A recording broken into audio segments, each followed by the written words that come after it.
All right, everybody. Topic number 2 will be racial stereotypes. So, I'll start off. Racial stereotype. We either talking about ones that we love, hate, we're just talking about stereotypes in race. Let's start off with black people. My color, my fucking people. Yes. I love us, Yes. and everyone loves us. Yes. But a stereotype is that we only listen to rap music or gospel. Some fucking bullshit. Mm-hmm. I love all type of music. Mm-hmm. I'm talking classical, Coldplay. contemporary rock, Coldplay. Is that what that is? Or alternative. It depends on the album. I fucking love Coldplay. I've been in a Coldplay concert 3 fucking times. I tell people that, they're like, oh my god, a nigger loves Coldplay? Yes, a nigger loves Coldplay. Shit. It's almost like you're selling out if you like something different. Yeah, and that's the stereotype that we put on ourselves. Like, Yeah. oh, you don't always listen to this and that. Fuck you. You know what nigga, it no. is? You know what it is? It's kind of like there's been a sort of black authenticity network that's been built up. It's like if you don't listen to hip hop or some approved R&B, Yeah. then you sold I got out. R&B. If it don't got a rapper, you know who got a verse on it. Yeah. Like, why you listen to that soft shit, If nigga? you listen to Red Hot Chili Peppers, nigga, you on George Bush's side. And I'm saying like, nah, they ain't like that. No, we especially black people, we love all type of music. Yeah. It's a certain sect of us that put themselves in a little box of only listening to this type of thing. And my advice to them is, hey guys, open your ears. Well, the truth is that music itself, not to get on the racial thing, but we talking about it. Yeah. It's kind of black made. I mean, like music itself by black people, but made by black people. Well, you want if you think about like you talking about the first humans came out of Africa and shit. Well, yeah, I mean, I don't want to get that deep, but I'm just saying, like, if you think about people who got the most rhythm, the people who got the most creativity, I'm thinking about an African American. That could be a racial stereotype. It can be. That's what we're talking about. That's what we're talking about. I'm not saying that white people can't create music, because obviously they can. But what I'm saying is, like, black people tend to be a little bit more versatile. Like, even the white dude you see in rap music is kind of keeping up with what we're doing. You heard the Achy Breaky Heart rap remix? Yeah, I did actually. I didn't listen. It was kind of It's horrible. It was kind of sad. Yeah, I knew I was. It was sad. I felt bad for Billy Ray. Yeah. I was like, damn, your daughter turned out, but don't go with her. Like, tell her she fucked up and like stay at home, nigga. Don't. Miley is doing it though. She is controversy incarnate, and that's she's doing what she's wants to do. Her album is pretty good though. Well, Mike Will made it, so. Well, I mean, he had that one song, didn't he? I think he like executive producer the whole album. Actually, I think I did hear that. Actually, yeah. And that nigga's he's great. He's hot right now. Yeah. Well, that's one stereotype. Yeah. Fuck. Now I was gonna say, like, I'm gonna switch gears with stereotypes. Like, you know how there's like 2 different kinds of handshakes. You got the business professional handshake, and you got the fucking nigga handshake.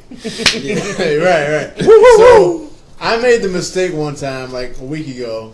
I have a white manager, basically. So He tried to Baltimore Ravens.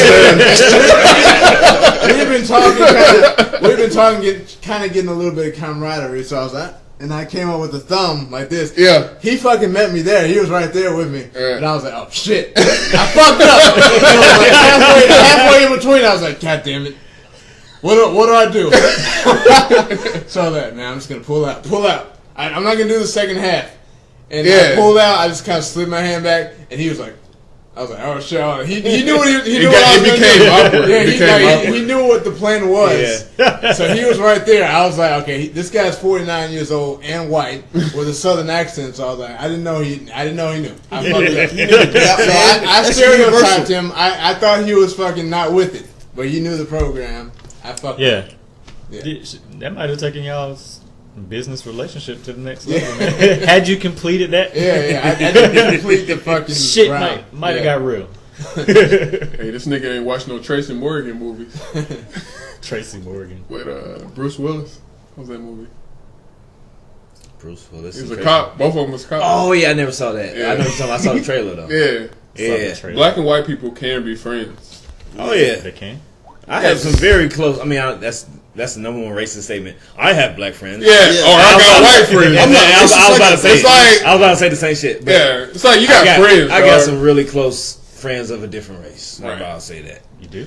But the thing is that shouldn't be a big thing. I think that should be a normal thing. Like it should be normal. But like I got friends where you live. Shouldn't even have to say it out loud. Right, right. It's like almost. I just have friends. It's usually coming when someone's in defense, though. Like when someone's accused of being a white racist, they be like, "Well, I got black friends. I got so many black friends." I mean, what else could they say though? Like, how else could you prove that you're not racist if you have someone you consider a friend of a different race?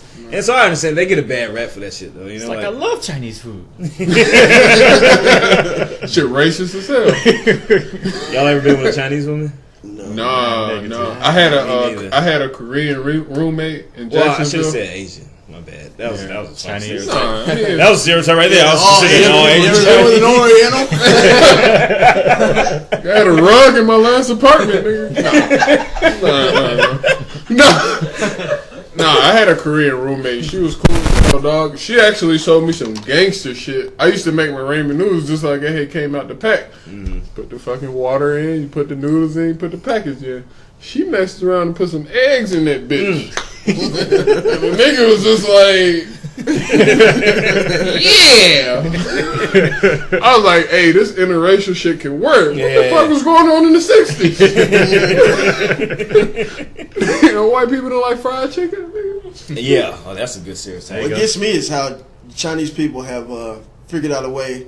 Well, it's kind of what do they call it when it's two animals that normally don't work together, but they work together to live. Yeah, like symbiotic the relationship. fish up under the shark and the birds on symbiotic relationship. Yeah. Chinese people own hot wings, weave, beauty supply, nail shops. A lot of black people stuff. Yeah, all the black people stuff, all the stuff that black people like. Don't know black people own that shit. But the thing about it is that we don't own shit that we like. Nothing. How many things can you name? Hey, this is a good question. How many things can y'all name off the top of y'all head that we actually control? That's a good one. That we like. This is it. That we like. Soul food restaurants. Yeah, soul usually food soul food restaurants. I mean the hair salons where they actually barbershops. They buy the weave and then girls go to the hair salon. Barbershops. It's a few black owned liquor Me personally, I don't know if it's a stereotype. Me personally, I do think it's weird anytime I see or hear of a person who's a nail, what do you call them, nail tech or whatever, that's not a person of Asian descent. I always think that's weird, whether they're white or black. It's like, I do nails. Do you really? Like, where? Like, nigga, I make sushi.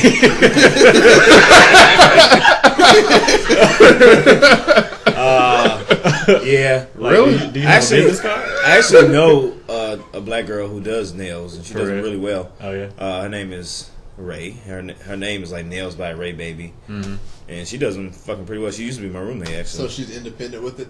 I'm not sure. I don't know her whole like business model or whatever, but she always on Instagram. It would be good dope shit. if she employed some Asians.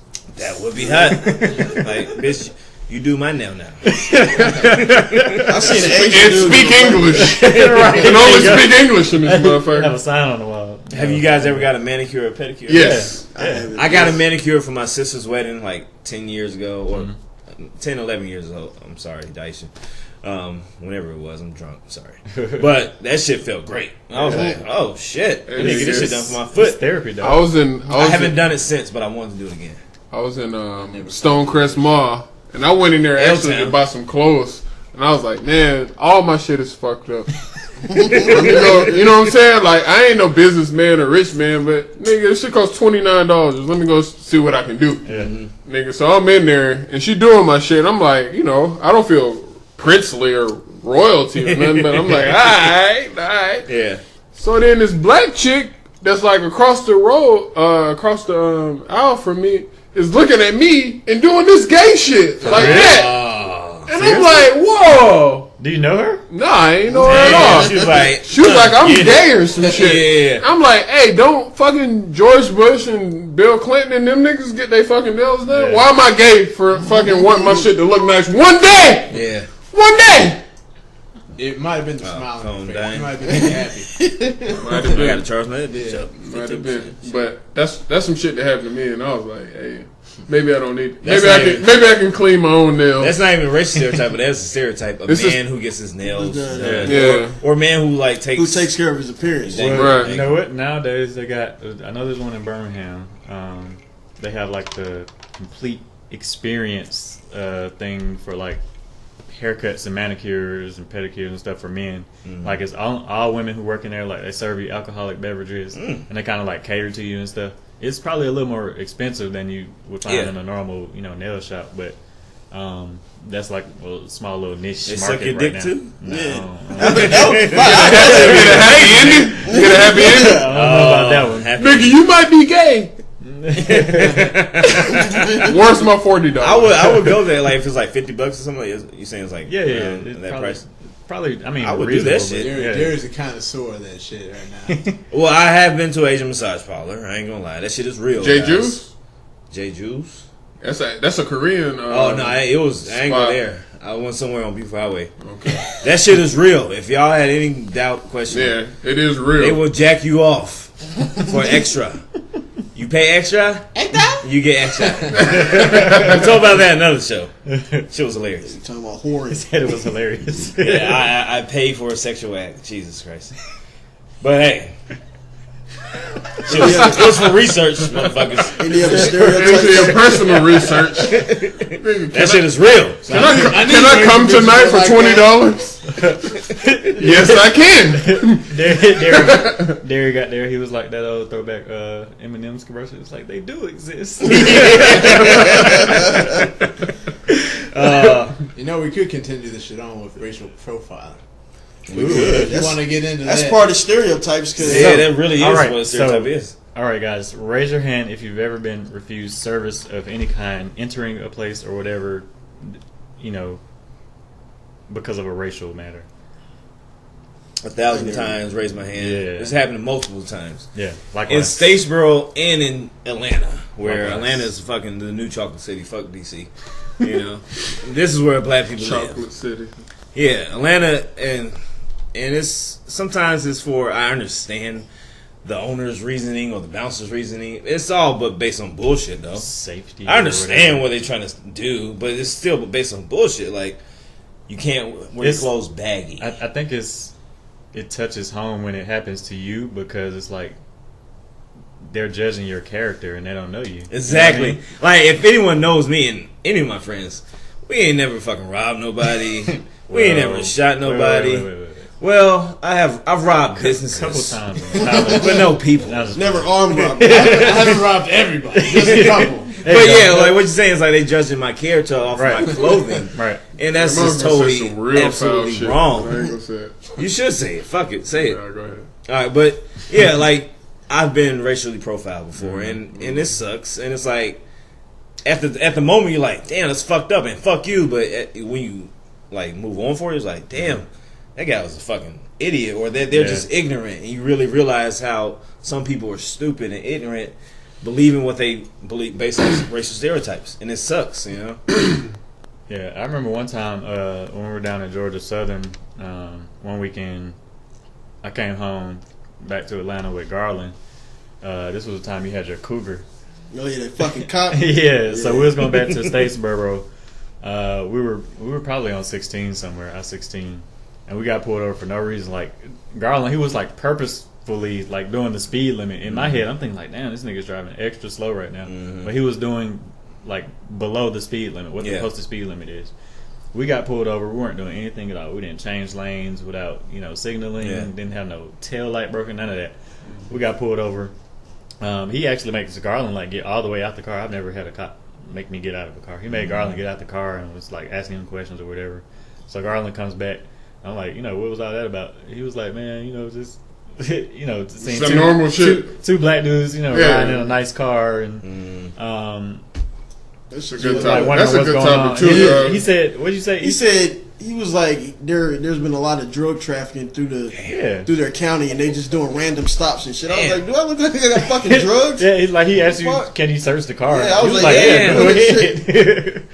I'm Well, like, fuck you and fuck no. I think that brings up another valid topic, like getting used to racial stereotypes and different type of stereotypes. Like black people do certain things like this, or white people do certain things like this. Like, you can listen to that and then build your perception upon some shit that might not even be true. Yeah. Yeah. You know what I mean? Like, a lot of white people I hang out with are completely mind blown when they get to the end of the evening and they figure out, oh, this dude, he actually is a regular dude.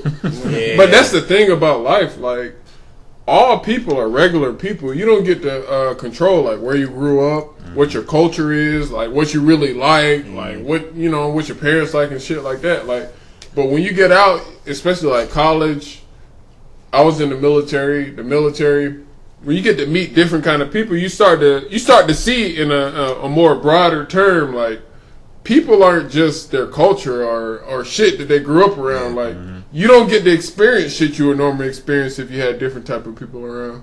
So when I met people like Garland and Nick and Derry and Mike, I got exposed to all type of shit, not just them, but me that I didn't even know about. So I say keep your mind open. Don't focus on like the way you grew up and the way that you your parents saw people, but Live your own life. Live your own life. Yeah. Experience people the way that they come to you, and then you make up your own mind. Exactly. That's Because fucking every true. individual is different. Mhm. So That's how I live life. Keep listening to Coldplay, brother. I will. Just do you. yeah. All right. Anybody else got anything to say about racial stereotypes? Not really. No? No. All right. Next topic will be baby mama drama. Oh, shit. Baby Now- mama drama. Personally, I don't have any baby mama drama. I don't have any kids that I know of. But no, I'm playing. I don't have any kids. But I've seen stories, and I have friends who have children, and you know, we all know baby mama drama, aka baby daddy drama, whatever. But baby mama drama is a thing that's in all cultures. It's not just black people. It's white. It's Mexican. It's Hispanic. It's brown. It's everything. Whenever you have a baby with a person, or I'm sorry, when you ever have a child with a person, and then you're not together with that person, it's going to be some struggle. Sometimes people have good relationships with this in those situations. Sometimes, and usually, from what I've seen, you know, this was just my opinion. Usually, it's not a good situation. Hopefully, you know, we can get to a point in culture where it's not looked upon as a bad thing to have a child out of wedlock. You know, that's based upon all old school knowledge of XYZ. We're not going to get into that. But at the end of the day, my opinion on the whole thing is if parents focus on what's important, which is the child, hopefully they can make better decisions in regards to the child's upbringing. Start the table off. That's the thing that's the hardest about being a parent. Is that first of all, you're expected to handle 100% of the responsibility of a human being without having 100% of the authority of the human being.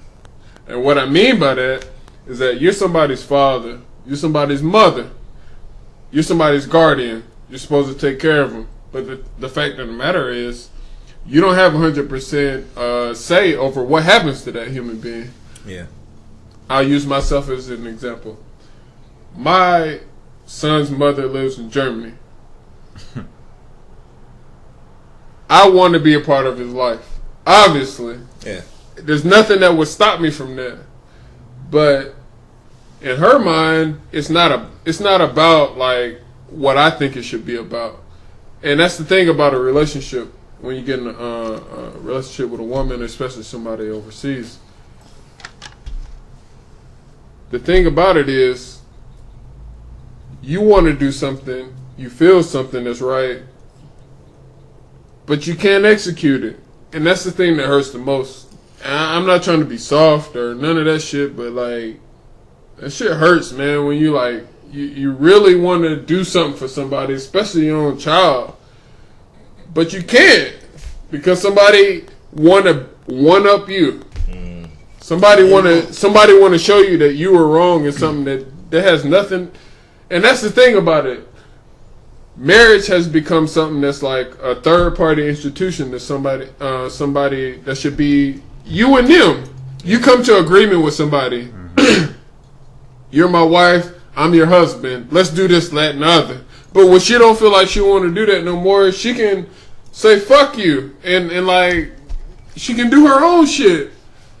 And I think it's fucked up, man. I think our shit is way extinct. The way that we do marriage, the way that we do family structure is fucked up. It's done. We gotta completely revamp the shit. I would say for all the parents and all the people who ain't parents especially, if I could go back to myself 10 years ago, I would give myself the following advice. Before you even have sex with the person, unprotected, because the result of unprotected sex is a baby. So if you're about to have unprotected sex with this woman or this man, you need to make sure that you would want to deal with this person possibly for the next 18 years. You can put up with all their bullshit, all their craziness, all their quirks, because if not, it's going to be hell, and it's going to be a lot of drama and a lot of unnecessary stress added to your life for the next 18 years plus. If people really spent the time to really get to know the person that they with and to really get really in depth in terms of relationship and probably wait till marriage before having a kid, then a lot of the baby mama drama problems wouldn't happen because people would be in a committed relationship and love each other. What type of drama do you come across? Not to cut you off. What kind of things do you feel that's unnecessary? What kind of things do you feel like, you know what? If it was just me and my son, or it was just me and my wife, I wouldn't have to deal with this extra shit. What kind of things do you come across? For me, it's the constant. When I get my kids and stuff, I'm taking care of them. I'm doing what I can for the kids. Right. But then what gets me is the constant calling and nagging about, am I doing a good job taking care of the kids? Did you feed them today? Did you Like wash them? Did you give them a bath? Yeah. The constant nagging and shit and following up like I'm 5 years old and don't know what the fuck to do. I can only imagine. You're getting constant judgment, basically. Yeah. It's kind of taking you out of a man's place. Yeah. When you think about it, like you had a son with this woman, so obviously, like if you didn't fuck her and run, if you didn't have a one night stand with this woman and then you fucking basically disappeared, like you wanted to be in the son's life. You wanted to be in the girl's life. So when she treats you like, that's what I was talking about earlier, projecting. When she treats you like you're the fucking enemy, like, oh, you ain't doing this, you ain't doing that, you ain't shit.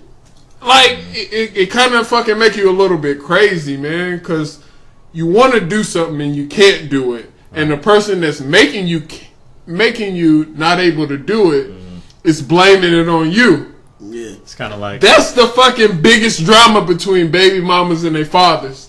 Because you know what? It wouldn't be no baby drama mama or no baby mama drama in between the mama and her father if the father didn't want to fucking be there. Yeah. It'll be a fucking law. You gotta take care of your kids or this. But it ain't that law. I mean, it's kind of that law, but no, it is. No. It is that law, kind of. But at the same time, like, nigga, do you understand how good Negroes are at evading fucking shit that they supposed to take care of? No, for real though. How fucking stupid do you have to be to stay in the same state or stay in the same county as a bitch that you had a kid with that you don't want? Yeah. Nigga, leave. But the problem ain't necessarily the dude. And I'm not saying that the dude is always right. All I'm saying is like, hey man, we gotta take equal responsibility for life. For life, period. Like, if I have a kid with you and I'm fucking still here, if you still got my phone number and you know where I live, bitch, you know I want to take care of my kid. Yeah. Ain't no other reason for me to fucking stay here or talk to you. So that's my biggest thing. Like, hey, like, change this shit to where the women ain't got no fucking accountability, man. Or the women ain't got no fucking, they ain't gotta have no responsibility in the fucking where you get the money from. How often do you see a kid? They don't care about that, or they don't seem to. I'm just saying, change this shit so it be a little bit more equal for everybody. Yeah. You know what I mean? You got to make sure you and your baby mama are working together as a team Right. and not seeing each other as enemies. But I think that's the state's responsibility because they're the ones coming in the middle of it. They're the ones giving her the authority to do whatever the fuck they want to do. That's just fucked up that the woman saw the power. It shouldn't be like that. And I'm not saying for me because I don't give a fuck about me when it concerns my son. I don't care about like if you tell me I'm supposed to pay him $2,000 a month. Well, nigga, if I'm supposed to, I'm supposed to. But what the fuck is she supposed to do? Yeah. Sit there and take the money. You know what I'm saying? It's like, what was it like before we got married? What if she was Barbara Streisand? Or what if she was Roseanne Barr and I was Tom Arnold? Yeah. You know what I'm saying? Like, it ain't taken into account that way. I think it's medieval. I think it's outdated. And I think it should be updated. And I think it should be way more fair. Not just for the parents, but for the kids. Yeah, because that's who suffers in the end. The kids. If the parents hate each other's throat, the kids. I grew up with a brother and a sister, and my dad was not the fairest, but at the same time, I at least had my brothers and my sisters. You know what I'm saying? But when you make it just for the woman, when you make it just about her, she get the alimony, she get $40,000 a month, no matter what you make. Nah, that ain't right. Yeah, and it produces a cycle, especially in our community. It produces a cycle of, so many kids without their fathers in their lives for whatever reason. There's many reasons. But I know growing up, I was like one of my only friends who had his father around. Mm-hmm. Like whenever I met new people or new friends growing up, oh, you have a daddy? Like, right. You have a dad? Like, it was a big thing. Like, that's crazy. And that's crazy because in our culture it's normal, but in other cultures, it's like, of course you have a father. You know? Right. And this shit is some big shit that I'm not trying to get into, but all I'm saying is that baby mama drama sucks, because at the end of the day, the kid is affected by it. The kid is the fucking casualty, the victim, out of the whole thing. And like, the victim. Growing up my with a 2-parent household, made me who I am. If I grew up in a 1-parent household, who knows who I'll be, But...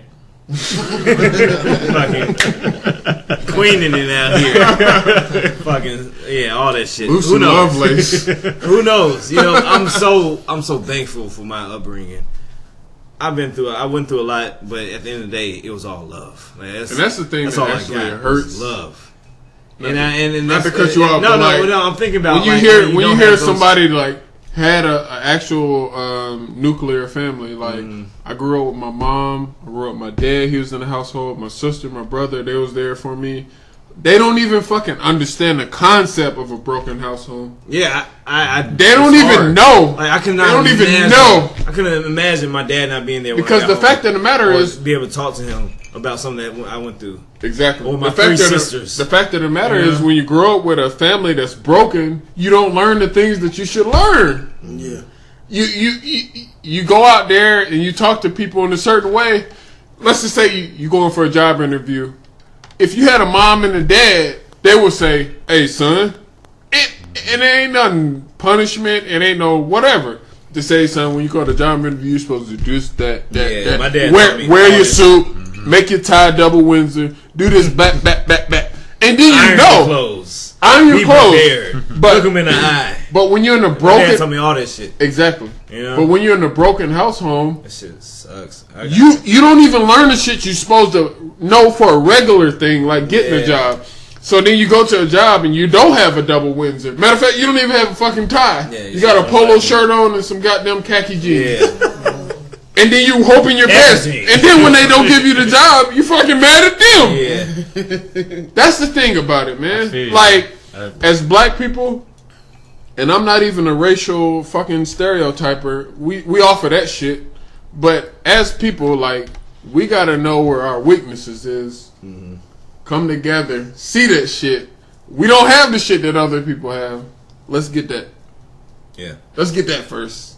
And then let's move from there. Mm-hmm. I like that. I like that shit. Yeah. Good shit. Yeah.